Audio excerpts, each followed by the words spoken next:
On a blustery November day, 4 centuries ago, the English were preparing themselves for one of the greatest national celebrations ever seen.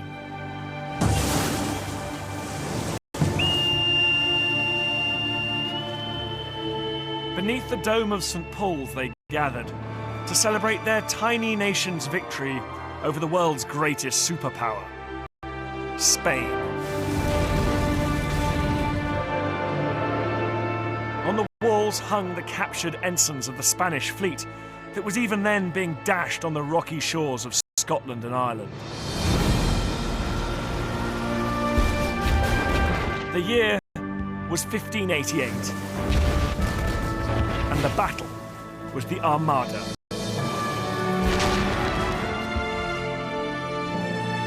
Today's celebrations mark the centenary of the Fleet Air Arm, and it still seems like the most natural thing in the world to devote a great cathedral to the Royal Navy. A tradition that began on that autumn day 400 years ago. 1588 marked a turning point in our national story. Victory over the Armada transformed us into a seafaring nation, and it sparked a myth that would one day become a reality. That the nation's new destiny, the source of her future wealth and power, lay out there, on the oceans. This series tells the story of how the Navy expanded from a tiny force to become the most complex industrial enterprise on Earth. Of how the need to organize it laid the foundations of our civil service and our economy. Of how it transformed our culture, our sense of national identity, and our democracy. It's a story of heroism and innovation, but also of disasters and dark chapters in our history. It's the remarkable story of a 400-year struggle, fought at sea and on land, of how the Navy drove Britain into the modern age and changed the world.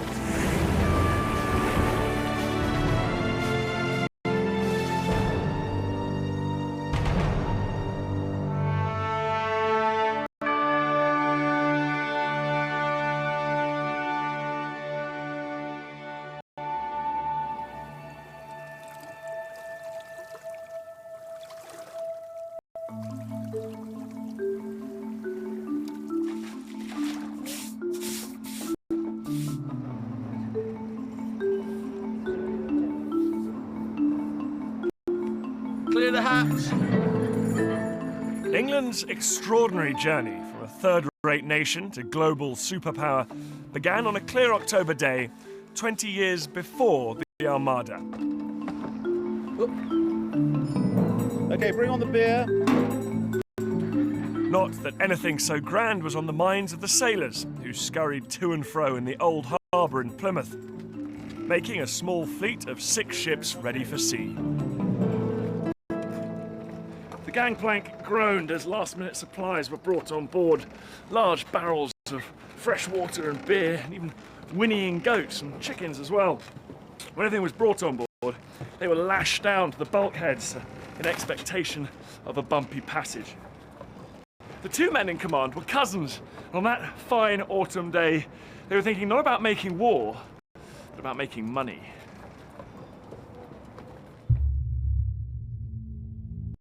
The older of the 2 was John Hawkins, who, at the age of just 35, was already Plymouth's leading merchant venturer.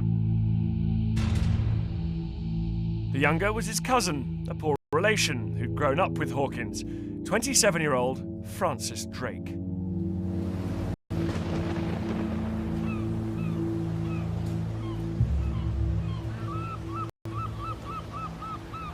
They were leaving behind a poor, insignificant town on the edge of a poor, insignificant country which itself clung to the fringes of Europe. But this place had one thing going for it. This, one of the finest natural harbours on Earth, gateway to the Atlantic, and beyond that, the New World.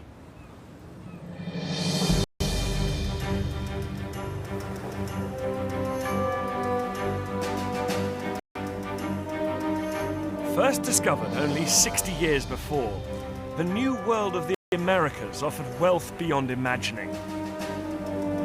If they could get there and bring it back, that is. A round trip of 12,000 miles. No mean feat in the 1560s. Stand by. 2, 6. 2, 6. 2, 6. Take a break. Is that halfway? Yeah. You're kidding me. No.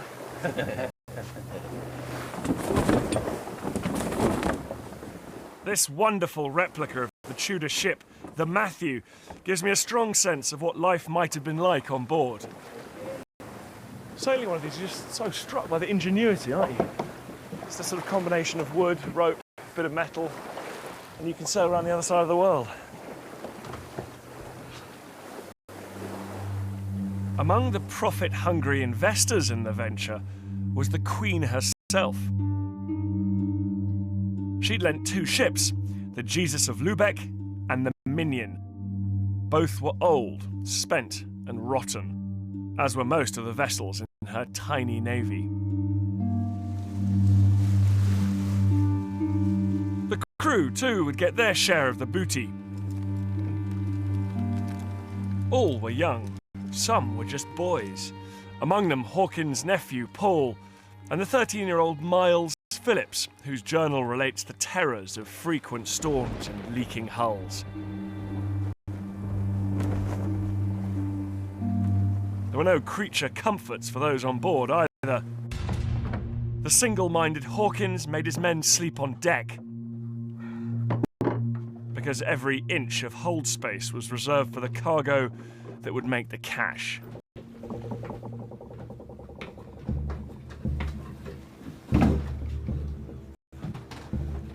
On that expedition, the cargo was a human one.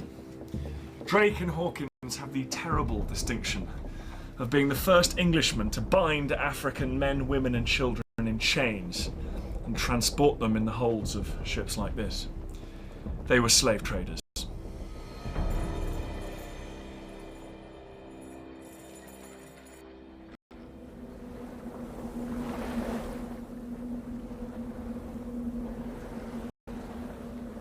Six weeks out of Plymouth, they picked up 500 slaves in Guinea, then headed west.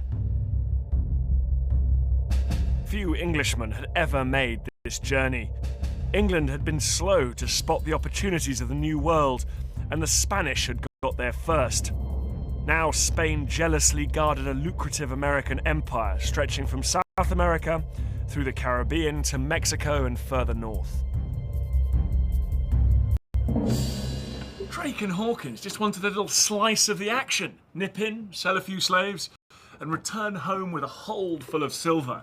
The problem was that the Spanish had banned foreigners from trading within their lucrative empire. Hawkins had managed it once or twice before and got away with it. He hoped to do so again, but this time would be different.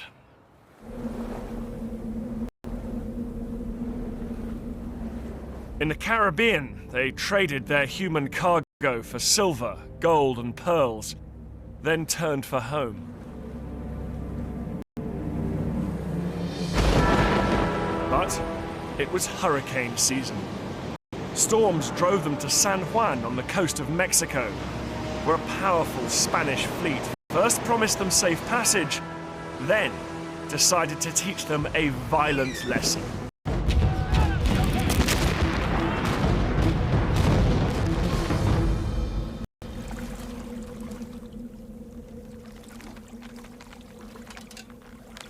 In the fight that followed, Hawkins lost 3 of his ships, including the Jesus of Lubeck, and 200 men killed or captured.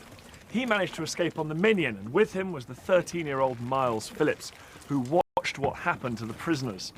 They took our men ashore, he wrote, and hung them up by their arms until blood burst out from their fingers' ends. In a moment of personal tragedy for Hawkins, he realised that his nephew Paul was among them.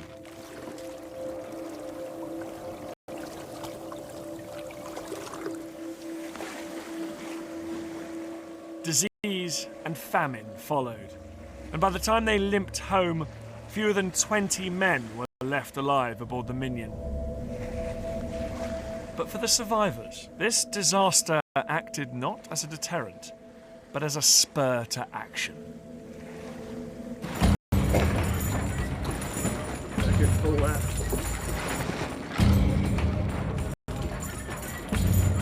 The experience marked Drake and Hawkins for the rest of their lives. Neither would ever forgive the Spanish for their treachery, and they threw themselves into a bitter personal crusade against Spain.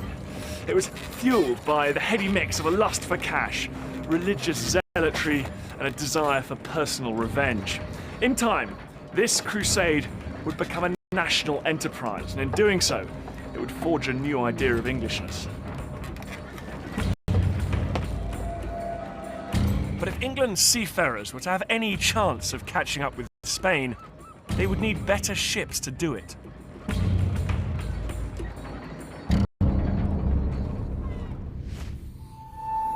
Hawkins' answer was the race-built galleon, his radical breakthrough in warship design, preserved in these original drawings.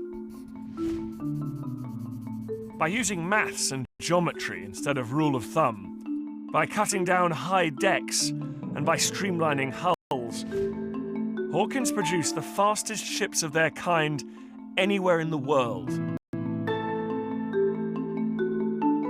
The first was built in 1570 at the Queen's Dockyard in Deptford.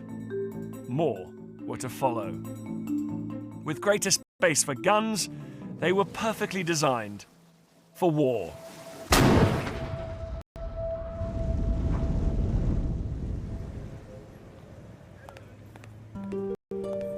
But 20 race-built galleons, the most the Tudor state could afford, would not be enough on their own. Hawkins landed a job on the Navy Board, the committee that ran the Queen's modest fleet. And in 1582, the board commissioned a series of extraordinary surveys, preserved here at the National Archives.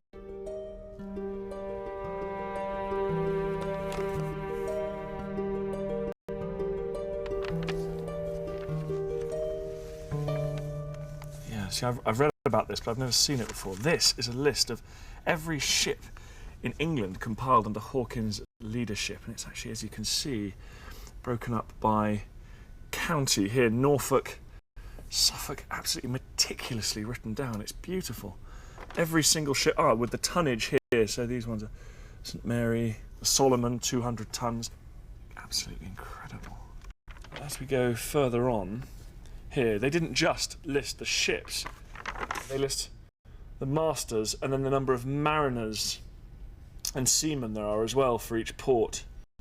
So here we go. In Cornwall, there are 108 masters, 626 mariners, and 1,184 seamen. So precise.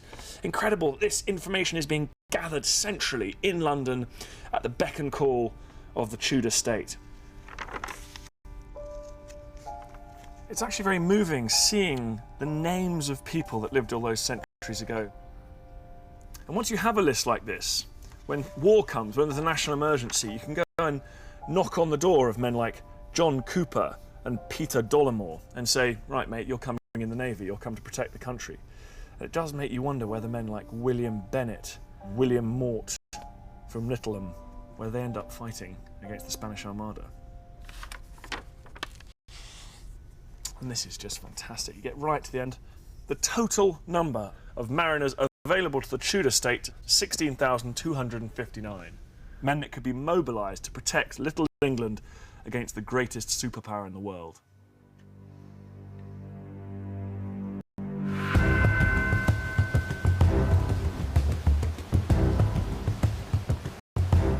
Drake, meanwhile, was taking his revenge on Spain in a much more direct fashion.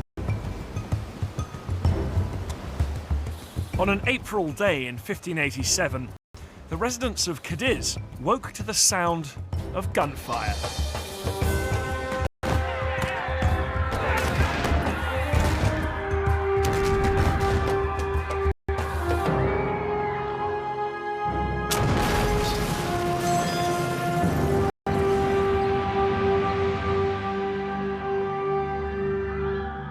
By the end of the day, over 30 Spanish ships lay at the bottom of the harbour, and Drake's fleet had sailed away with holds full of treasure. It was the culmination of a 10-year pillaging spree that had seen Drake circumnavigate the globe, attack Spanish colonies, and steal their loot. Belligerent, venal, a peerless seafarer, he was Protestant England's new hero. In Catholic Spain, he was anything but. Standing here, looking at it from the Spanish point of view, the English appear little different from Vikings, men who came from the north in ships bent on plunder and destruction, to whom nothing was sacred. Most infamous of all was Drake, still hated, still known as Il Drake, the dragon. And now the dragon had pushed the King of Spain to take his own terrible revenge on Drake and England.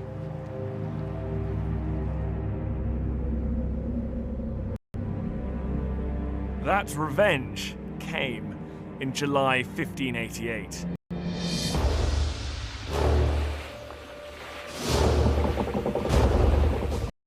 When the Armada appeared off England's coast, one eyewitness wrote that the ocean groaned under their weight. It had taken Spain 3 years and a titanic amount of silver to assemble it, while the English fleet had been mobilized in just 3 months.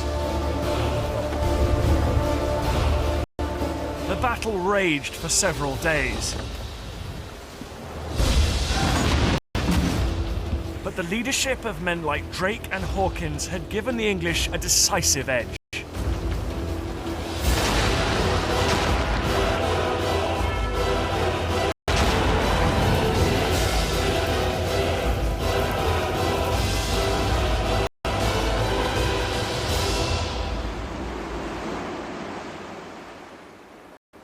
People have tended to attribute victory over the Spanish Armada to the courage of the English sailors or the intervention of divine wind.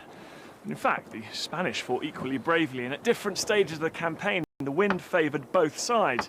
The real reason is a lot less glamorous. It's the inspired organisation of Hawkins. He ensured that England had a fleet of fast manoeuvrable ships, each one of which carried something like 3 times the weight and armament of its Spanish equivalent. He laid the foundations for modern naval warfare, bringing ships, men, and cannon together in a decisive combination.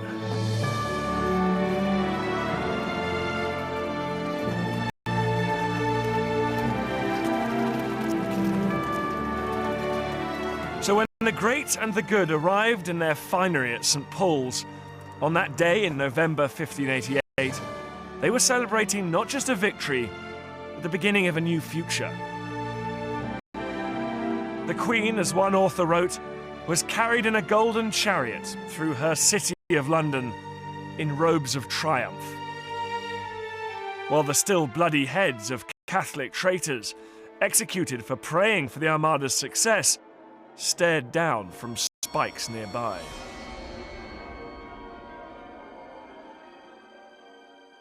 The Tudor PR machine went into overdrive. A new portrait showed the Queen triumphant, her hand on a globe, the Spanish ships crushed on the rocks behind her.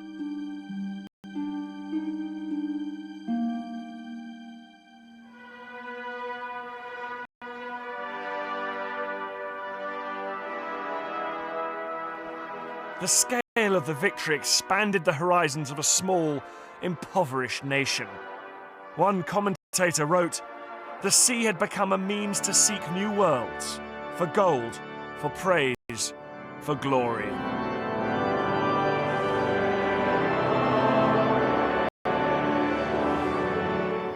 The English had been given a bright vision of a glittering future, of riches beyond imagination, of new frontiers that stretched way beyond the shores of tiny England. Above all, it was a future that would be played out on the seas, by the ships of the Navy and by a new breed of heroic seafarer. England's view of its place in the world would never be the same again. Guard of honor! Sloop! Up!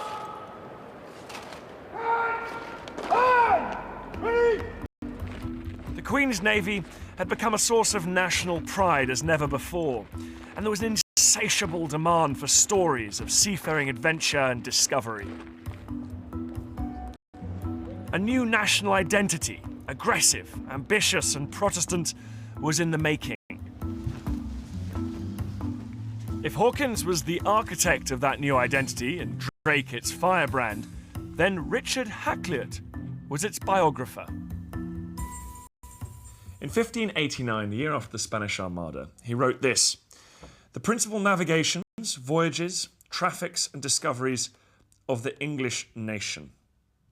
An account of 1,600 years of history containing over 250 seafaring adventures by Englishmen, a mix of storytelling and myth-making." Here at the back of this one, for example, we have Hawkins's ill-fated trip to the Caribbean with Miles Phillips' gruesome account of the barbarous treatment they received at the hands of the Spaniards.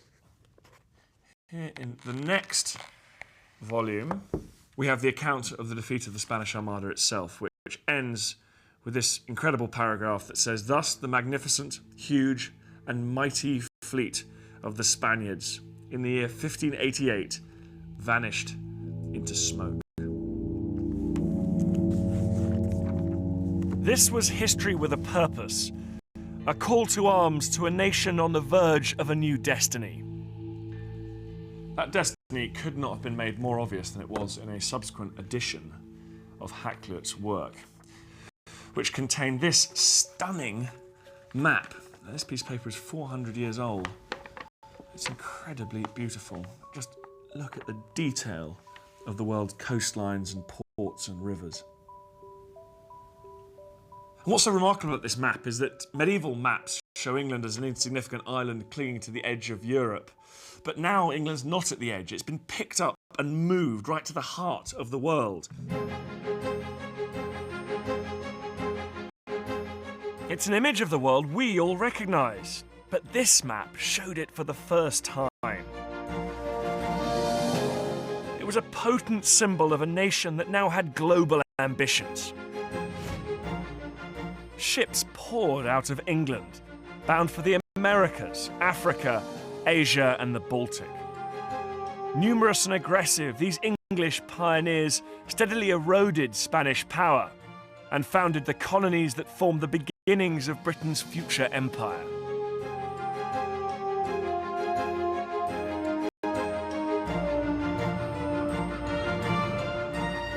Abroad and at home, business was booming. Ports like East Looe and Cornwall now had scores of fishing boats trading as far away as North America. In these new, confident times, they called themselves the Western Adventurers. But economic success brought a new threat that no one had foreseen.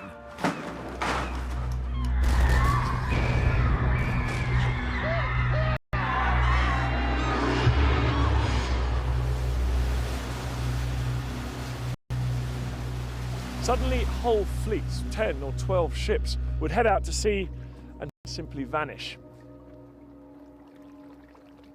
There are reports of ships found floating out there in the Atlantic without their crews, who were never seen again. On one night in the summer of 1631, in the village of Baltimore in Southern Ireland, over 100 people were removed from their beds, leaving the place a ghost town.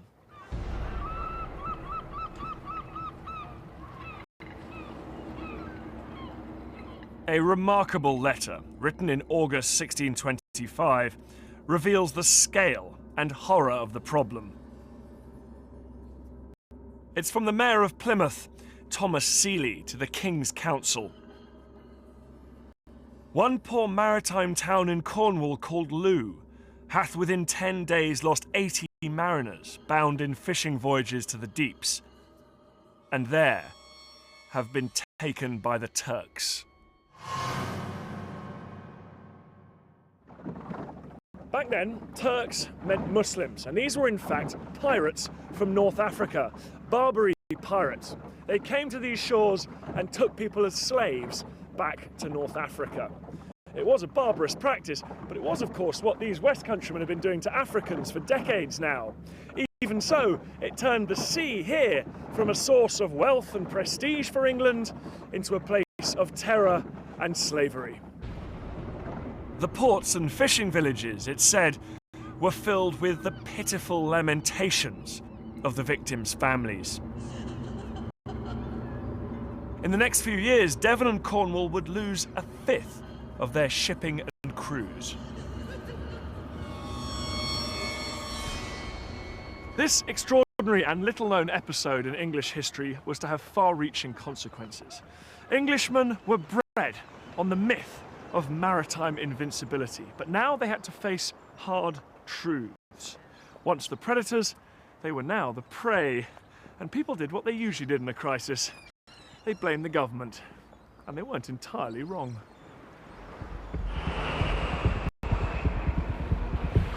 Fishing vessel Trevose, fishing vessel Trevose. This is protection vessel Tyne, calling you channel 160.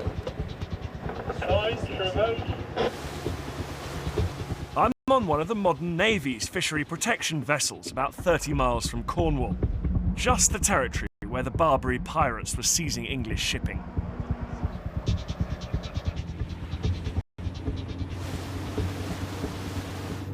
Trevose, this is Tyne. It's my intention to send a routine boarding team over to you. My team will be with you in 20 minutes. Over. In Elizabeth's time, the Queen's ships and the private vessels of freebooters like Drake had kept these waters safe. But the Queen was now dead. The new Stuart regime had made peace with Spain, and the Navy had been cut back. With a predilection for self-aggrandizement, the regime had spent its cash, some of it raised illegally by notorious ship money, on a few grand vanity ships designed to impress the kings of Europe.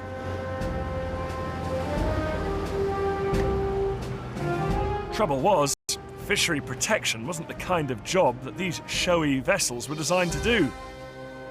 Just as the job that these guys do couldn't be done by an aircraft carrier.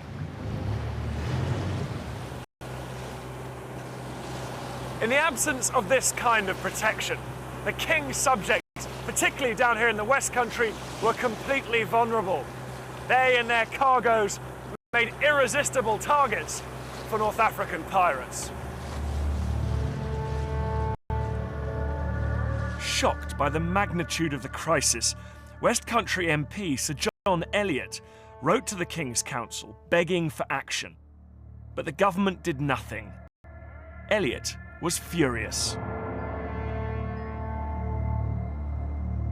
And he wasn't the only one. Anger also oozes from the pages of this, a bestseller written around the time of the disappearances from East Loo. It's called Sir Francis Drake Revived. It's written by Drake's nephew, and he recounts the glories and successes of what now seemed like a vanished age. It's an indictment on the present with its all-pervasive sense of fear and its insecurity. But it's also a call to arms, as the author makes very clear on the title page. He writes, calling upon this dull or effeminate age to follow his noble steps for gold and silver.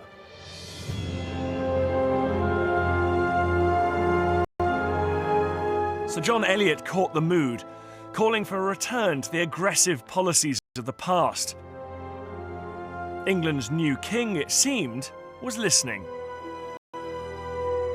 Charles I had been on the throne for just a few months, and like a modern leader seeking crowd-pleasing policies in troubled times, he funded an expedition to attack Spain.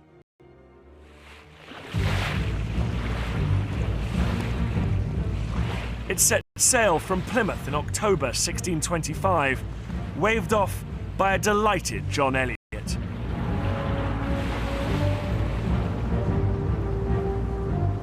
Their target was none other than Cadiz. Their mission, a Drake-style smash and grab, returning home with holds full of treasure to public acclaim.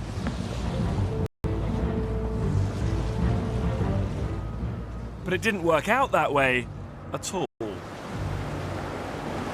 The expedition was commanded by Viscount Wimbledon, a man who'd never served at sea before, and was so indecisive, his men quickly gave him the nickname Viscount Sit Still. Confusion reigned, ships collided and masts and rigging tumbled overboard. When Sit Still ordered his captains to attack, many of them simply ignored him. The lack of an experienced, charismatic commander like Drake exposed terrible weaknesses in the English fleet. Even with Drake in charge, it had been hard enough to impose order. Now, many captains simply did as they wished. They were a rabble.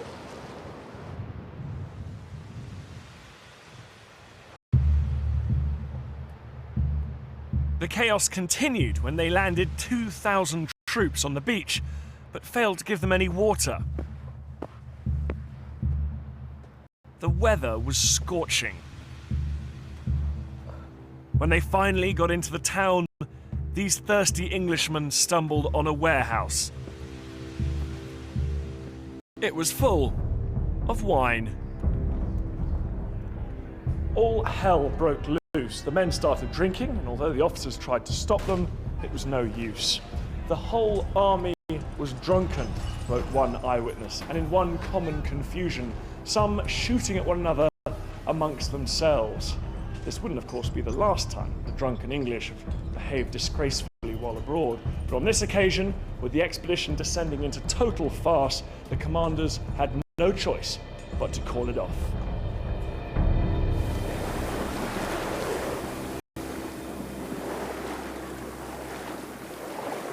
On the way home, farce turned to tragedy as disease took hold. By the time they reached Plymouth, hundreds were dead and hundreds more were dying.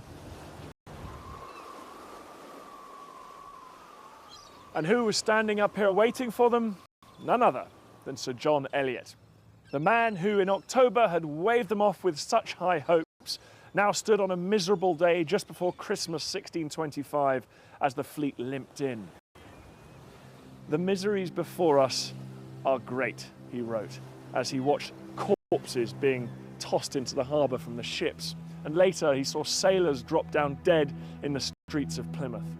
But soon his compassion for the sailors turned into another emotion: rage.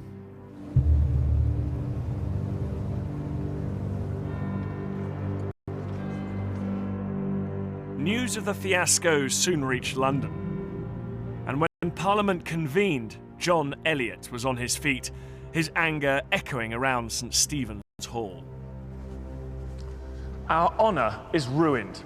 Our ships are sunk, our men are killed, not by the sword nor by the hand of an enemy, but by those we trust." Those words, spoken by Eliot in this chamber where the House of Commons used to meet, were the sharpest denunciation of royal government ever heard in Parliament. Cadiz, Eliot said, proved that the king was unfit to run the navy. In a series of extraordinary speeches in here, Eliot demanded that Parliament take a greater role in overseeing the affairs of state. When the Speaker, who sat in his chair on this spot, tried to shut him up, Eliot hired 3 thugs to hold him down. If it seemed like revolution was in the air, it was. The king's failure to run a modern, efficient navy had sparked a constitutional crisis. John Eliot was thrown into the Tower. But a new generation of MPs, immortalised here in St. Stephen's Hall, took up his call for liberty. Relations between King and Parliament collapsed. In 1642, Charles fled London and the Civil War began.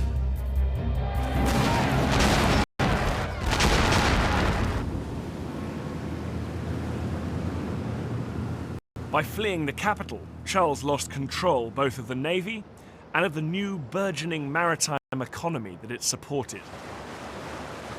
It made his defeat inevitable.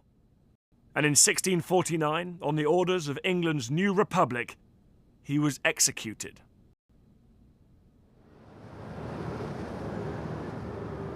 Parliament acted quickly to secure control over the navy, putting men of proven loyalty in charge. They were known as the generals at sea. One of them was Robert Blake, West Country MP, hero of the Civil War, and a radical Protestant to boot.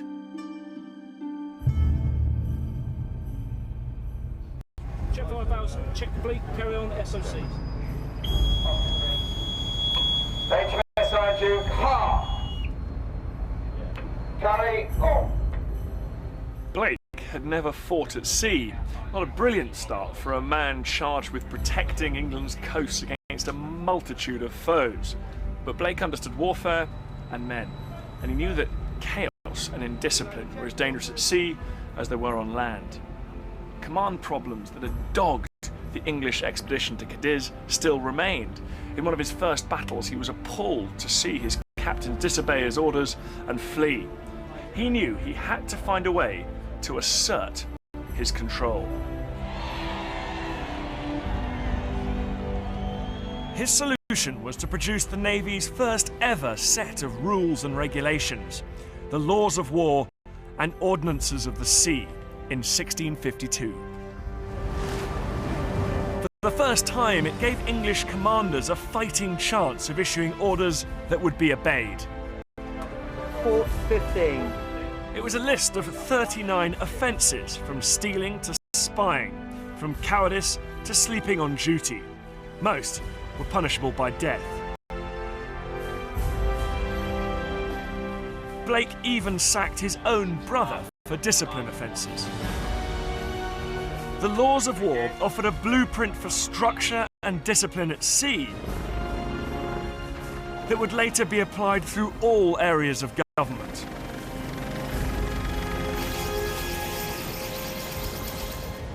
Blake was just what the Navy needed, a tough outsider. He could see that over the previous 50 years, the Navy had vacillated wildly between great successes like the Armada and total failures like Cadiz. But there was no reliability. Under charismatic leadership of men like Drake, the English could be great successes, but otherwise denied that leadership, failure was often the result. Blake imposed order and discipline. He ensured that no matter who was in charge, the Navy would be effective.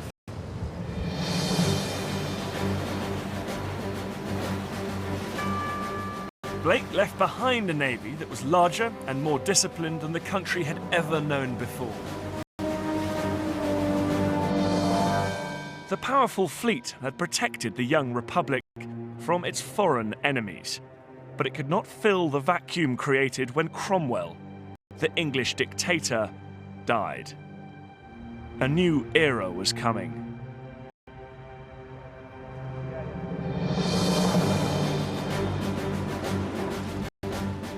On May the 26th, 1660, one of the Navy's grandest ships, the Royal Charles, came within sight of England. On board was a man making his triumphant return home after years in exile. It was Charles, son of the murdered king, soon to be crowned King Charles II.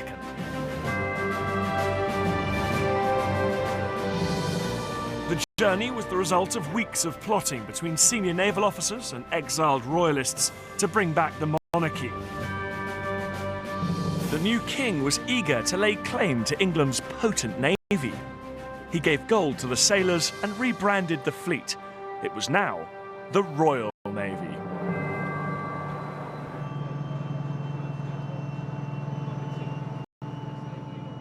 Disembarking with the royal party was the younger cousin and newly appointed secretary to the ship's commander.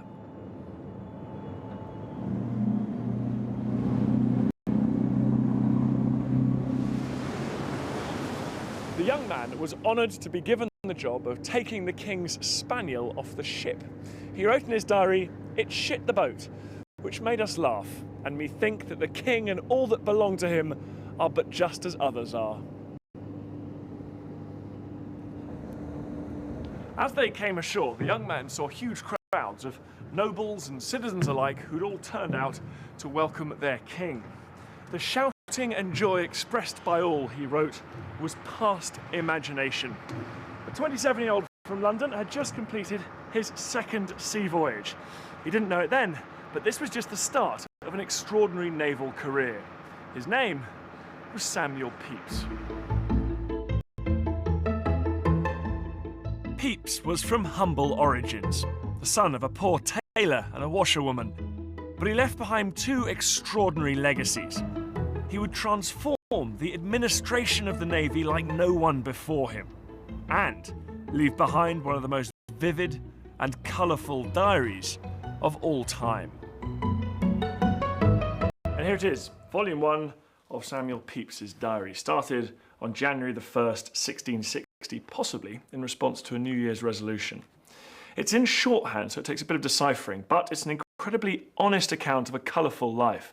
There are descriptions of his trips to the theatre, drinking, his affairs, music, money, and even arguments with his wife. It's all interspersed with descriptions of a job he loved. Or at least, he came to love it. When he first landed the job of Clerk of the Acts to the Navy Board, he hadn't the foggiest idea what it entailed. But he was delighted with the pay, £350 a year, more than he'd ever earned in his life.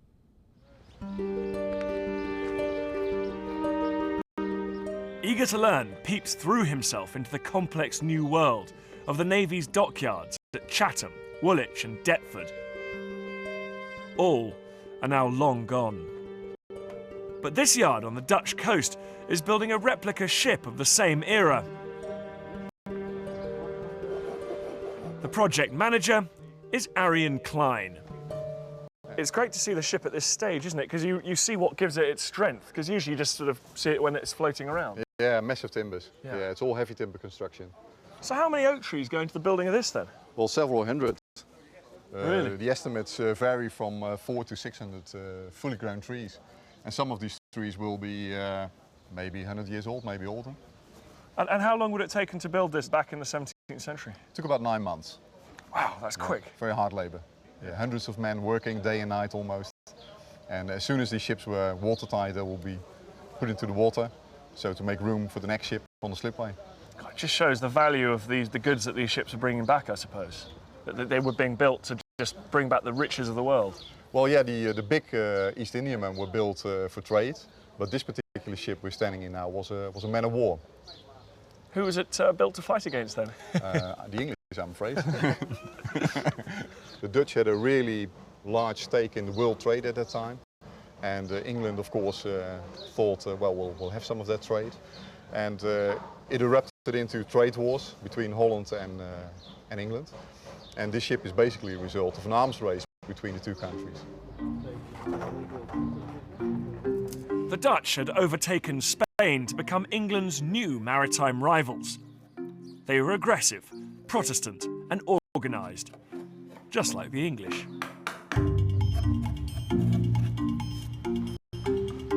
To combat the Dutch threat, England was now spending a mighty 25% of the national budget on her navy, making it by far the country's largest industrial enterprise. The dockyards consume materials in vast quantities, 150 tons of iron a year, 100 miles of rope, and had a vast workforce to match. And as Pepys soon discovered, corruption was rife. Pepys reported corrupt officials to the Navy Board, but he soon realised that the worst corruption was actually on the Navy Board itself. He refers to his colleagues as old fools and rogues, and realised that one of them was even stealing from the sailors' pension fund, known as the Chatham Chest. The problem was that the Navy had become a vast receptacle of public funds. There were no systems in place to spend that money, and if a few thousand went missing, who would care? Pepys cared, and realised that every aspect of the Navy had ballooned except for the central administration. The fleet had grown far beyond the ability of the medieval Navy Board to manage it. Back in the office, Pepys hired a team of clerks. He gave them desks at regular hours, and together they set out imposing some order. They spent a lot of time making lists. This one here is an alphabetical list of all naval officers that served in the Navy during Pepys' time in office. Starting up here with A, coming all the way down to Z down here. The amazing thing is it contains a fair amount of information about their service records, the dates on which they're in different ships. In fact, in some cases it even has their fate. So for example, this man died, George Colt drowned, and Humphrey Conisbee was discharged by His Royal Highness. Lists like these imposed manageable symmetry on the anarchic world that Pepys found himself in, and he became an expert in the complex gathering and storage of information. He was determined to professionalise every aspect of the Navy's operations. He designed a call book to keep records of dockyard hours worked, compiled an alphabetical list of all contracts, and kept detailed notes of everything he did.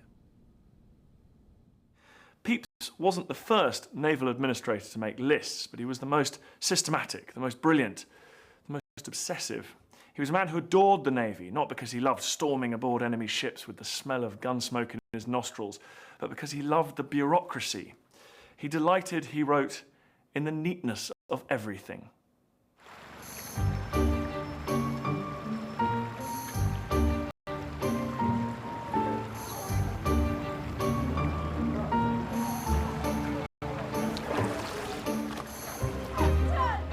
But the Samuel Pepys of the diary emerges as a man who was far from being a dull paper pusher and list maker.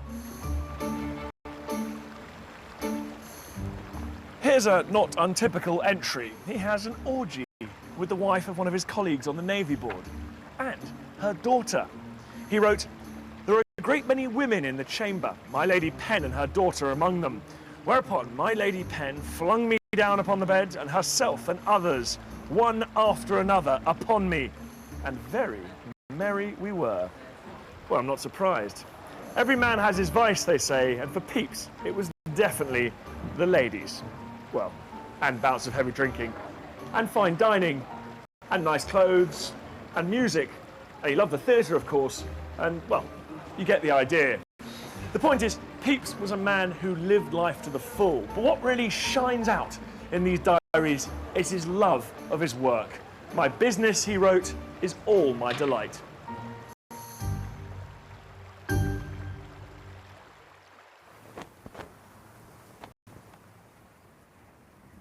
The Navy's Officer Training College here at Dartmouth was built long after Pepys's time, but the idea of professionally trained and qualified officers was his.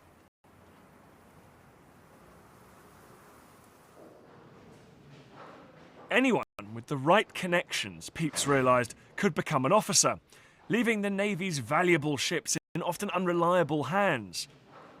There was no quality control. Midshipman Briers. Sir? Pepys's solution? Exams. The verbal test that he introduced for all would-be lieutenants still exists. Midshipman Briers, take a seat, please. These days, they call it Fleet Board. First question is, what are the responsibilities of the CBM at State 1? He's on upper deck roaming, sir, looking mostly for firefighting events. Okay. The whole idea of assessment and interview seems deeply familiar to us. What items of seamanship rigging must always be fully rigged? That would be the safety net underneath, sir. That's because of Pepys. When he introduced his exam for lieutenants, it was the first time any employee of the English state had ever been tested in this way. And where is it located? Quick release marker buoy, sir. It's usually found on the quarterdeck. Okay, thank you very much. Midshipman Briers, please carry on. Using pen, paper and a tidy mind, Pepys had done for the Navy as an institution what Hawkins had done for its ships and Blake for the discipline of its crews. But could it survive the ultimate test? War.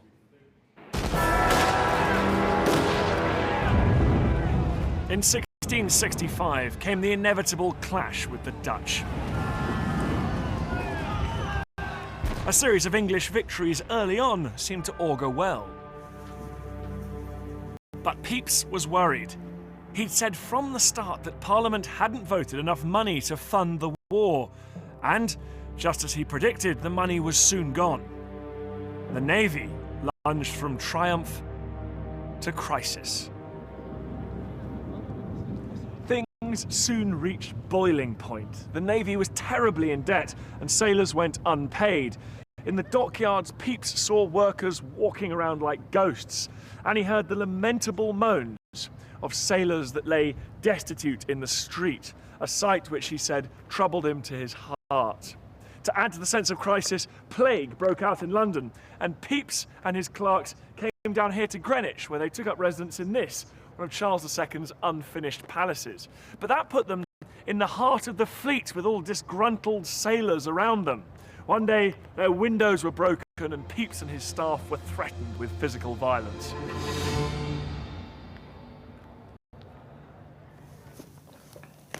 Pepys spent 24 hours composing a desperate letter to the king. It's unambiguous, and it would have made very disturbing reading for his royal master. Pepys begins by apologising for being troublesome, he says, troubling His Majesty on the subject for which we often have done, the want of money, the effects of that want, under which His Majesty's service under our care hath long been sinking. So Pepys is in no doubt that his navy is facing utter ruin, and he comes up with a typically Pepysian solution. He gives a list carefully costed of everything that he thinks is necessary to prevent that. He starts up here by saying 55 anchors of various weights, 800 bales of sailcloth, 4,000 loads of plank, 400 dozen oars, 12 tons of brimstone, 10,000 spars of all sorts, and he comes up with the incredibly precise figure, as only Pepys could do, of the money required to stave off disaster for the Navy and for England. And that sum is £179,793 and 10 shillings. But the king had nothing to give, and would not humiliate himself by going cap in hand to Parliament to ask for more. Just a few months later came the naval disaster Pepys had predicted. It was the summer of 1667. The fleet had been laid up because there was no money to pay crews to man it. Upnor Castle, 30 miles up the Thames from London, had been built in Elizabeth's time to protect the fleet across the River Medway at Chatham. The exhausted and unpaid garrison were not at their best. On that June day, the horrified defenders of this fort watched as 62 Dutch ships made their way up the river on the rising tide. Anchored here was much of Charles's fleet, including 4 of his finest battleships. In a desperate measure, the English sank some of their own ships here to try and block the river, but that didn't work, and their cannon on shore opened up to try and turn the Dutch back. But unbelievably, someone had delivered the wrong ammunition, and many of the cannonballs didn't even fit down the barrels. The Dutch ships ploughed in amongst the English ships with impunity, capturing them, burning others, including 3 of the finest battleships in the land. The river was covered in wreckage, and in the sky there was a pall of smoke. One of Pepys's clerks, who lived and worked down here, wrote and said, "The destruction of those 3 glorious ships was one of the most dismal sights my eyes have ever beheld. It was enough," he said, "to make the heart of every true Englishman bleed."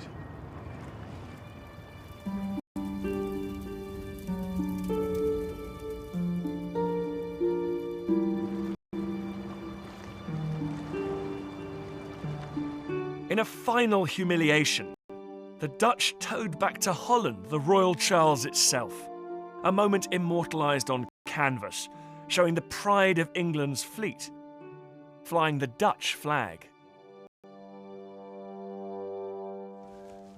The Dutch raid here on the Medway was at the time, and remains to this day, the most embarrassing defeat in the history of the Royal Navy. Not even the brilliant Pepys could avert this catastrophe. The simple fact was that King Charles just couldn't afford a modern navy.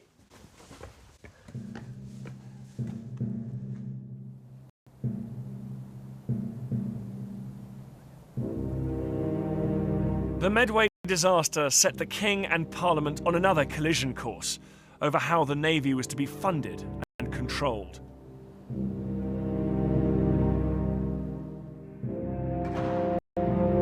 When Charles died in 1685, relations between King and Parliament were at their lowest ebb since the Civil War.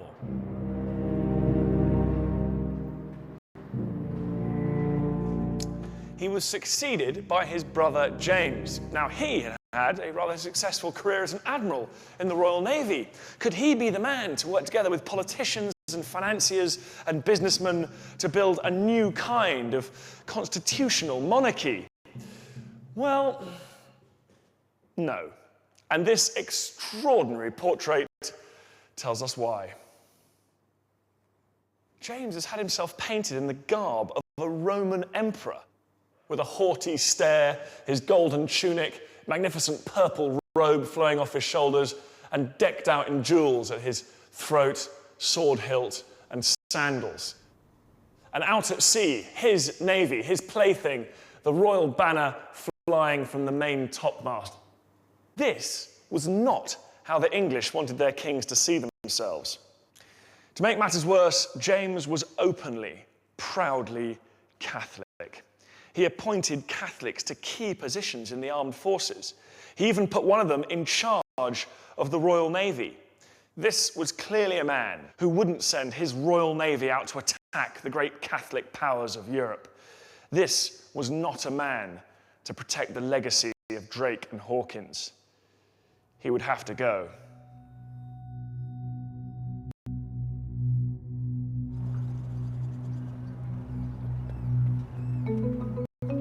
In July 1688, a figure dressed as a common sailor arrived in Holland.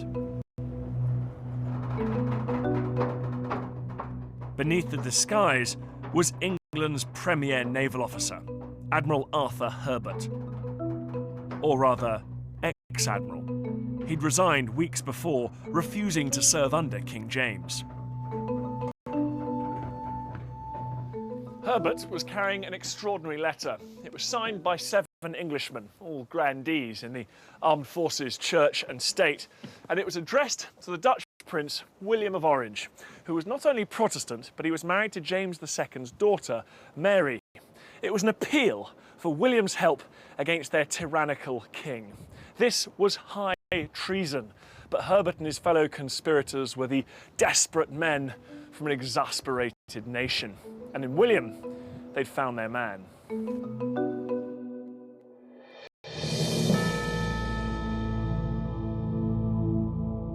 On November the 1st, 1688, a vast Dutch invasion fleet, 463 vessels, 40,000 men, left Holland bound for England.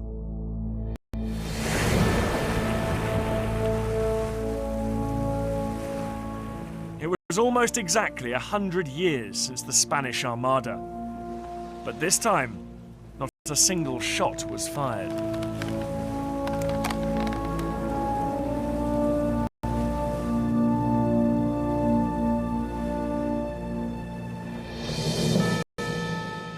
On the topmast of William's flagship, he flew a banner with his family motto on, "I will maintain," but he added, in letters 3 feet high, the liberties of the English and the Protestant religion. The message was clear, and when William landed here on the south coast of England, he was greeted with cheers.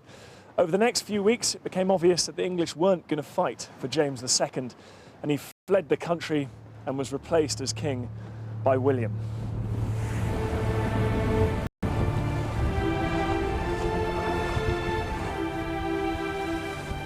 James, like his brother and his father before him, had proved himself incompatible with the new idea of Englishness that had crystallised since the days of the Armada. That idea was opposed to absolutism and Catholicism, and proud of Parliament, liberty, and of sending the English navy out against England's traditional enemies. William's invasion of 1688 represented the final victory of those values. It was the myth of the Armada made real.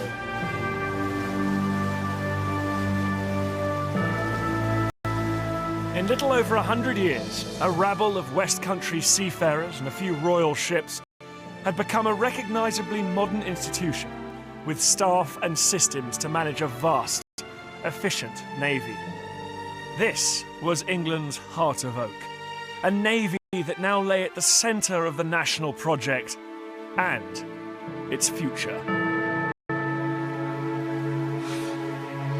Next week, how the Navy triggered a series of revolutions in finance, industry and agriculture, generating unimaginable wealth and propelling Britain into the modern world.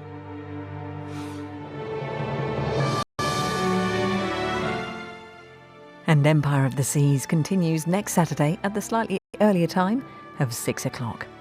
A fresh perspective on modern warfare in the legacy of Lawrence of Arabia over on BBC Two now.